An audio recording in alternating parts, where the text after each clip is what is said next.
You know, we talked a little bit about it. It's going to be a hard deal for him, but I think he'll be fine. He may have a couple moments, but he's had them without being home, where he does some things like, oh my gosh, what did you just do?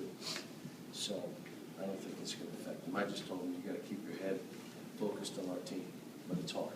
It's hard deal for him. How is he doing with those, oh my gosh, what did you just do? He still has a couple of games. It's just like, you just shot with 3 guys on you and 2 guys wide open. What were you thinking? And why did you leave your feet spin in the air and shoot a left-handed hook? Why'd you do that? Yeah, I don't know. I said, okay. He's trying. There's a lot of teams in this league where there's a big discrepancy between how they play at home and how they play on the road, but nobody really bigger than them, 16-1 versus 1-10. What makes them so much better at home? Well, you have a lot of teams, and we were there a couple of years ago. I mean, it was hard for us on the road. We were young, and it wasn't what we were playing that bad. We couldn't finish off games. And I think in their case, there's a lot of that. Like, if you watch a bunch of those games, they had their chances to win. And then all of a sudden, you know, a minute to go, somebody makes a shot, they don't. They may be more comfortable at home, I don't know. I mean, but there happens to a lot of teams, not just them. Cal Ryan said he feels like this team made a breakthrough, but this is a group, and he as an individual, that sort of seemed like they broke through other points this season and dipped back down. Do you have reason to believe that this is a bona fide breakthrough for this group? You just got to keep playing each game. You know, I know this game will be very physical, hand-to-hand combat, and it's something that we haven't played through well. And this will be okay. The next elevation and the evolution of this team is when stuff gets rough and it's body to body, can you play? And that's we'll be able to see. John, how much different is this team than it was 2 weeks ago, mentally, emotionally? Well, we won some games, so they're better. But again, you got to get hit in the mouth a little bit and then see how guys respond. That's why you play these kind of games, and we got, you know, it's a tough challenge for us, you know, going in there.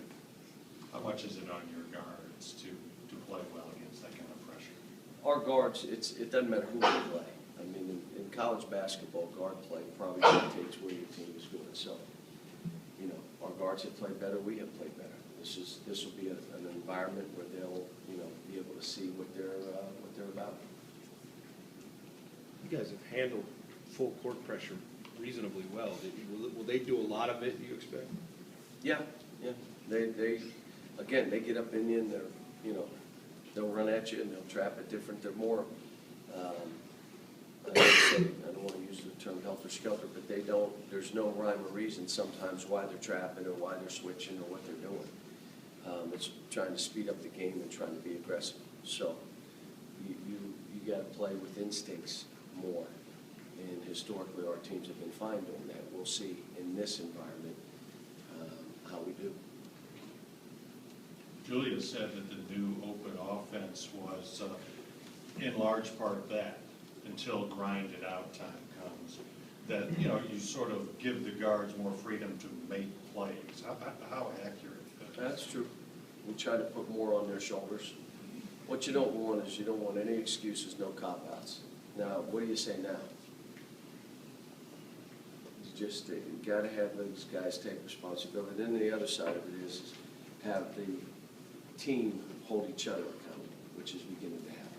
So it's not just what's happening on offense, it's what's happening on defense, and it's guys holding each other accountable instead of looking for every excuse they can use why they're not playing well. And you know, that's part of the growth of the team. That's part of the maturity of the basketball team, especially a young team like ours. Are you surprised that Julius has kind of turned into the go-to guy on offense? No, because he's not afraid to miss tough shots, the game crunch shots. He's not afraid to miss them, and that's how you have to be able to play. And he's made a bunch of them. He's really helped us. And like I said, our team's playing better. We're now going on the road in a hostile environment, and this will be the next test for us. Where are we? How far have we come? How far along? Oh, sorry. How far along do you think you guys are in dealing with Merlin's absence and processing it and setting it aside? I think we're good right now because everybody, you start focusing on the guys you have as a coach and as players, we're just trying to say, hey, let's get in there and help each other. So I think we're in good shape there.